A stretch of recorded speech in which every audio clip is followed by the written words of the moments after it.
Eh bien, bonjour à tous. Aujourd'hui, on se retrouve pour une nouvelle vidéo. Alors, pour ceux qui savaient, je voulais sortir une vidéo le 14 février, comme d'hab. C'est la Saint-Valentin. Je voulais faire un petit peu mon top shoujo préféré, comme ça, un petit top pour vous présenter les shoujo. Pour ceux qui connaissent pas vraiment, il y a énormément de shoujo qui parlent pas forcément que d'amour, et c'est assez cool de pouvoir les présenter et pouvoir partager ces mangas-là. Mais au début, j'avais commencé à faire un petit montage et tout, par-ci par-là, avec l'opening, très très cool. Même si je suis pas très fort en montage, je voulais faire un truc assez propre. Malheureusement, comme vous savez, utiliser des images d'animé qui ne vous appartiennent pas est un délit et c'est puni par la loi. Et surtout, c'est striké ou alors censuré par YouTube tout simplement. Donc, lorsque j'ai publié la vidéo déjà en privé, ça m'a instant bloqué la vidéo partout sur la terre, quoi, tous les pays, tout ça, tout ça. C'est assez relou, j'ai essayé de faire des modifications par-ci par-là, mais malheureusement, ça ne voulait pas. Donc j'ai préféré repartir sur des bonnes bases, c'est-à-dire que sortir les mangas de ma bibliothèque et feuilleter un petit coup et pouvoir les présenter comme ici. Il y en a environ, ouais, il y en a 6. Au début, j'en voulais en présenter 5, faire un petit top 5, quoi. Mais bon, finalement, je me suis dit pourquoi pas mettre 6. C'est pas forcément un chiffre rond, mais quand même, c'est 6 qui me plaisait bien, qui était dans ma bibliothèque. Alors, pour la sélection de mon top, hein, pour petite précision, j'ai essayé de choisir des mangas qui sont déjà parus en France, qui sont pas forcément terminés, mais qui sont déjà quand même parus en France, un début, quoi, et qui possèdent un animé. Je voulais toucher à un nombre maximum de personnes. Parce que certes, il y a plein de mangas encore. C'est une liste non exhaustive, bien évidemment. Vous pouvez rajouter votre manga favori dans les commentaires, n'hésitez pas. C'est vraiment une liste où je voulais partager un maximum, faire découvrir certains genres à certaines personnes, bien évidemment, qui sont très catégoriques sur certains genres. Par exemple, moi à une époque, j'aimais que les shonen. Shonen et rien d'autre parce que je ne voyais pas l'intérêt de chercher autre part alors que j'avais tout ce que je voulais ici. Au fil du temps, je me suis découvert une nouvelle passion. Je me suis découvert qu'il y avait des genres beaucoup plus cool que les shonen, il y avait les seinen, il y avait les shoujo, il y avait plein d'autres trucs qui faisaient que l'univers manga est grand et vaste. Et c'est ça qui est beau parce que il y a de tout pour n'importe qui. Quelqu'un qui est amateur, quelqu'un qui est élitiste de fou, quelqu'un qui est... Il y a vraiment de tout et c'est ça qui est beau. Et donc je voulais vous présenter 6 mangas plutôt qui seront parus en France et qui possèdent une adaptation animée. Ça va de tout, il y a du classique, il y a du moins classique, il y a de l'original, il y a du vieux, il y a du nouveau. Voilà. Je voulais commencer par Nisekoi. Alors pour ceux qui connaissent, c'est un animé assez vieux quand même, hein, pour le coup.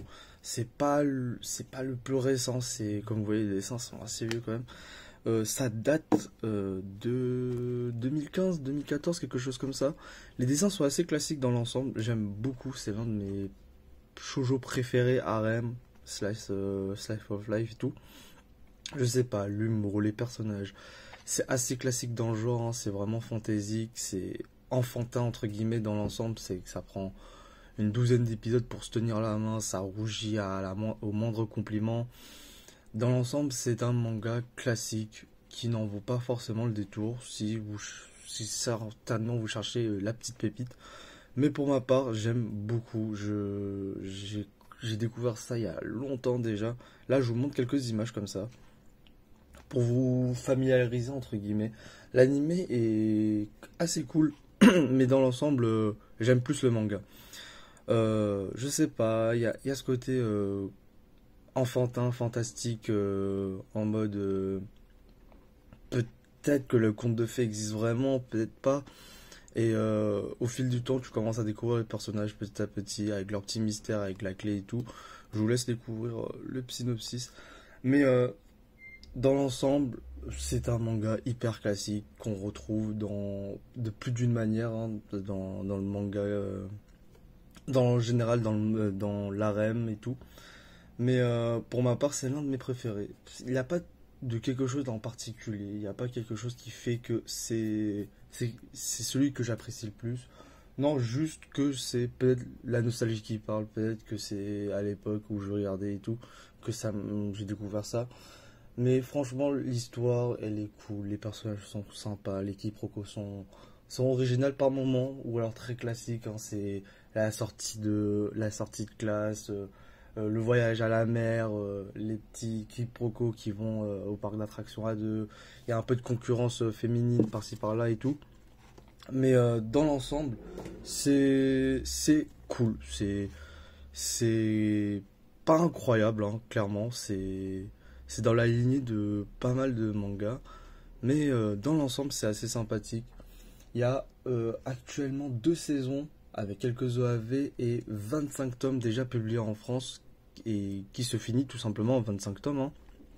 J'ai quasiment tous les mangas. Je crois qu'il manque plus que le 21. C'est assez embêtant. J'aimerais bien le retrouver un jour. Mais dans l'ensemble, c'est assez cool. Si vous aimez ce genre-là, Niskoy, je vous le propose. Je pense que même vous avez déjà regardé. Vous avez même commencé par là, comme moi. Mais franchement, Niskoy, un très très bon manga pour ma part. Ensuite, je vais vous présenter du plus récent. C'est The Quintessence Quintuplé. Normalement, une grande partie qui connaissent Niskoy connaissent The Quintessence Quintuplé. C'est le manga du Shonen Jump, on va dire. Parce que dans le Shonen Jump, ça regroupe pas mal de shonen, mais il y a toujours un petit shoujo, un petit shonen moins classique, on va dire, qui fait surface et qui est toujours là qui est assez classique dans l'ensemble aussi, toujours, hein. Et ça reprend à peu près les mêmes codes, les mêmes mimiques que Niskoy. Il y a toujours ce côté harem, il y a toujours ce côté quiproquo, il y a toujours ce côté mystère. Le chara design, par contre, est bien plus récent, entre guillemets. Je ne saurais pas trop comment vous l'expliquer, mais le chara design, il est plus nouveau, il est moins vieux. Je sais pas, il y a ce côté un peu vieillot que Niskoy possède et que The Quintessence Quintuplé ne possède pas. C'est très cool, j'aime beaucoup, beaucoup le début et le milieu. Malheureusement, la fin m'a un peu déplu, mais c'est comme à chaque fin. C'est très rare qu'il y a des fins qui me plaisent énormément, mais je préfère garder de bons souvenirs avec ce manga-là, qui se finit en 24 tomes, si je ne m'abuse. Ouais, 24 tomes et qui possède en ce moment même 2 saisons animées. C'est assez court dans l'ensemble, je trouve que pour 24 volumes, ça va assez vite, quoi. J'ai les lu assez rapidement, c'est un quintuplé, quoi. Ils sont tous amoureux de la même personne, le rêve de tous, mais hyper classique aussi, beaucoup plus récent, mais tout aussi classique. Ça gravite toujours avec les mêmes quiproquos, les mêmes mimiques, les mêmes petits jeux, les mêmes moments, les festivals et tout, les petits accidents par-ci par-là. Il y a toujours ce côté mystère qui est plus prononcé ici. On veut savoir qui est la fille que Futaro va choisir, qui est cette personne qui sera l'élu de son cœur. Et c'est ça qui va être cool. On va essayer de découvrir son histoire au fil du temps. Et c'est plutôt sympathique. Le personnage principal au début est assez relou. Je vais pas vous cacher qu'au début c'était assez compliqué à suivre. Mais au fil du temps, j'ai su l'apprécier. Le personnage principal est devenu de plus en plus sympathique. On comprend ses motivations, on comprend ses délires, on comprend un peu plus le personnage qu'il est. Et on découvre les 5 filles qui sont pour le coup magnifiques. J'espère que vous choisirez la bonne et que vous ne serez pas déçus à la fin. On va passer à la suite avec Yola in April. C'est alors l'un des mangas les plus connus dans le genre shoujo. Pour moi, c'est un classique, c'est fondateur, c'est le truc qui fait parler, c'est émotion, c'est tout plein de choses qui font que ce manga est magnifique. Ça parle de musique et ce qui est fort, bah, on est dans un manga, je n'entends rien, c'est que des notes, c'est que des métaphores, c'est que des sensations que tu ressens, la description des personnages. Là, pour le coup, c'est plus réaliste, je dirais.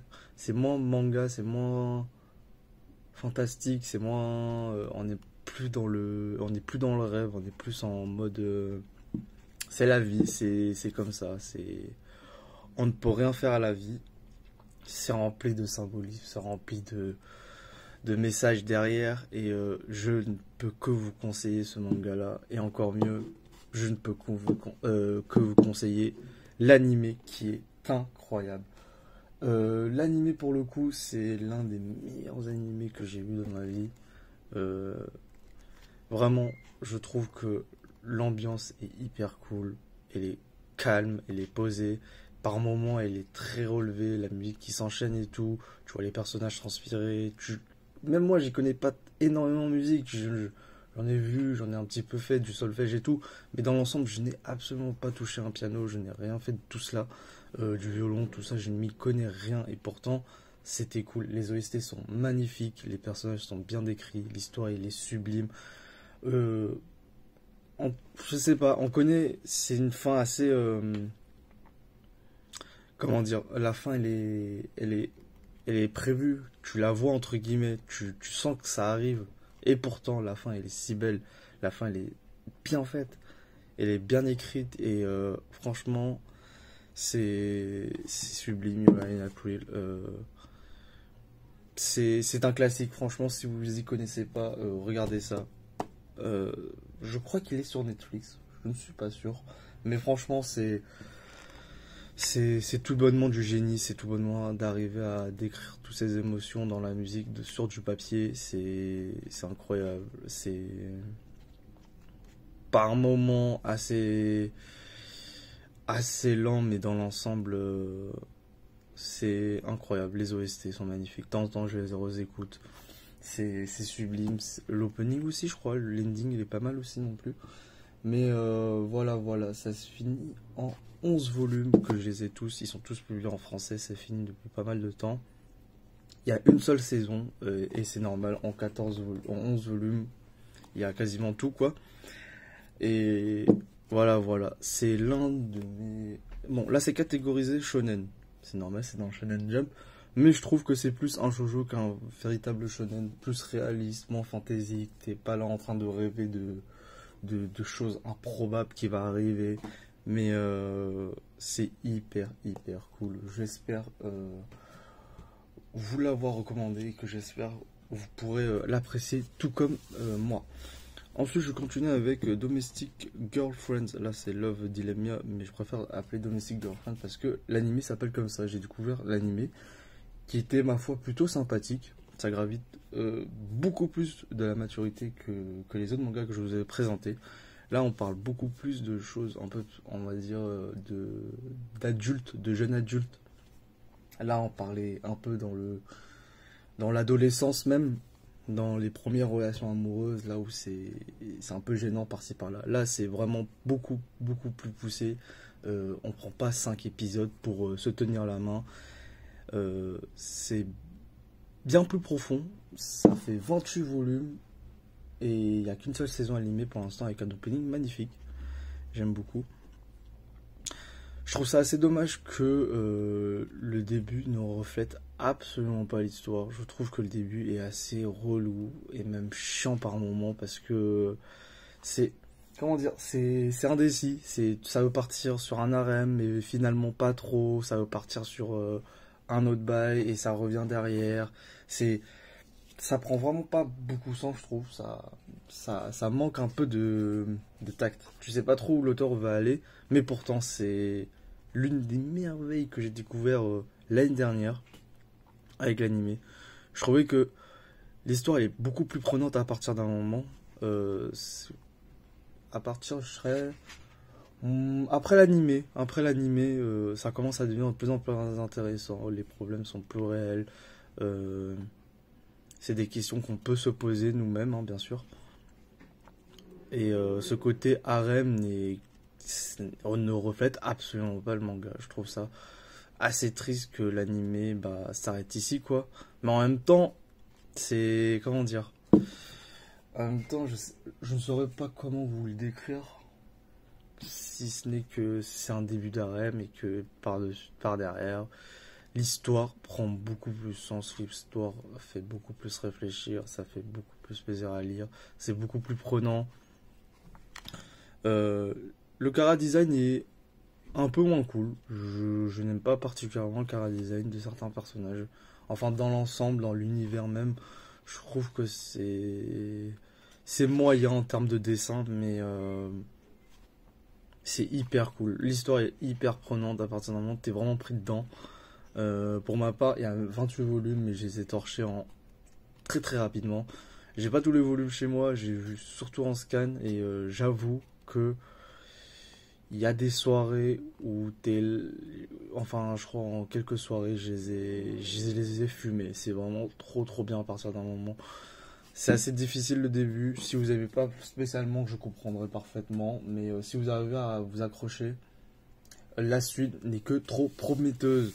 Ensuite, on a Dusk Maiden of Amnesia. Moi, je préfère l'appeler Tasoga X Amnesia. C'est un animé assez vieux, vraiment très très vieux. Même le manga est vieux. Les pages sont jaunies depuis. Là, on parle de quelque chose qui est beaucoup moins shoujo. Certes, il y a une histoire d'amour, mais derrière, c'est beaucoup. Il y a du surnaturel, il y a du drame, il y a une enquête, il y a une histoire. L'animé possède une seule saison à ce jour, avec 10 volumes pour finir toute la série. C'est assez correct. J'avoue que j'ai découvert ça avec l'animé et il est excellentissime. J'ai adoré. Par moments, c'est assez relou parce que il y a des petits quiproquos. C'est une petite histoire, mais les derniers épisodes, là où toute l'histoire se révèle avec des plot twists, des inattendus, des révélations, c'est hyper cool. Ça gravite autour d'un mystère qu'on n'arrive pas à résoudre avec des éléments qu'on découvre petit à petit. Et ce manga-là est tout aussi génial.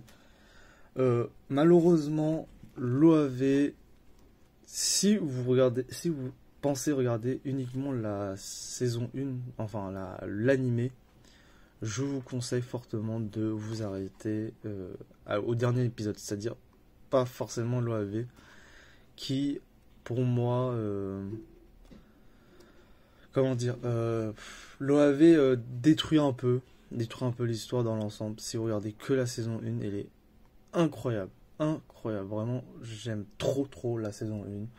Je sais que le manga se finit pas forcément comme ça, mais c'est assez dommage. Je trouve que comment dire, c'est une perte de couilles, quoi. Ça s'est très bien arrêté, l'histoire était belle, elle était magnifique, mais je sais pas, j'arrive pas à comprendre pourquoi l'auteur a voulu continuer comme ça. Peut-être la vente, peut-être, je sais pas, mais vraiment. Arrêtez-vous à la saison 1, c'est un très très bon manga avec un opening magnifique, rempli d'horreur, de surnaturel, de mystère, de drame, beaucoup moins shoujo que les autres, hein. Là où tout était merveilleux, le soleil brille, la vie est belle, les problèmes n'existent pas. Là, le problème est beaucoup plus grand et beaucoup plus présent. Ça parle de zombies, de fantômes plutôt. D'amour, par-ci par-là, de drame. Voilà. C'était Tasoga X Amnesia. Ça se lit assez rapidement, ça se lit très rapidement aussi, hein. Vraiment, ça prend pas énormément de temps pour le finir. Et enfin, pour mon 6ème manga, je voulais vous parler de Sankaria. Là aussi, c'est un très très vieux manga qui parle un peu de shoujo et qui est aussi un peu en mode drame, mystère, meurtre, suicide, moins joyeux que les autres, mais dans l'ensemble ça reste assez shoujo. Il y a une saison animée, peut-être qu'un jour, peut-être que dans un monde parallèle, il y a une saison 2 qui sort. Là malheureusement j'ai pas dites-vous que c'est tellement vieux que là j'ai les 3, 4, 5, mais je n'ai même pas les 1, 2 et je ne peux pas les trouver parce qu'ils ont arrêté d'être commercialisés depuis 2018, je crois. Donc si vous possédez le 1, 2 et que vous en voulez plus, moi je suis preneur, n'hésitez pas à me contacter sur Twitter. Et ce manga, il y a un peu d'ecchi par-ci par-là, il y a des petites histoires, il y a des petits quiproquos, comment gérer une zombie et tout. L'histoire est assez sympathique. L'anime s'arrête sur pas le moment le plus crucial, mais là où tout commence à se révéler. Sinon, juste rien qu'en regardant l'anime, t'as l'impression que c'est un shoujo classique, quoi, alors que la suite promet beaucoup plus. Voilà, je vais pas me tarder parce que ça fait quand même presque 20 minutes de vidéo et que j'ai fait un peu le tour de tout ce que je voulais dire. Là, c'est de très bons mangas. Tout ça, c'est que des bons mangas que j'apprécie. Il y en a, c'est du plus classique, il y en a, c'est du moins classique. Il y en a, c'est de l'original, il y en a, c'est du récent, c'est du vieux. Tout ça. Comme je l'ai dit en début de vidéo, c'est tout édité en France. Hein. Il y a tous les mangas en France déjà, en parution en France surtout. Et ils possèdent tous un animé qui est plus ou moins long, qui est plus ou moins conseillé, qui est plus ou moins bon. Cela, c'est à vous de voir. J'espère que vous aurez apprécié la vidéo. Sur ce, on se retrouve pour une prochaine vidéo qui arrivera très prochainement. Et n'oubliez pas, il y a toujours le concours qui est actif dans la dernière vidéo. Il vous suffit de voir la vidéo, vous comprendrez tous les tenants, les aboutissants pour participer au tournoi. Et j'espère que vous allez gagner. Sur ce, je vous dis à très bientôt.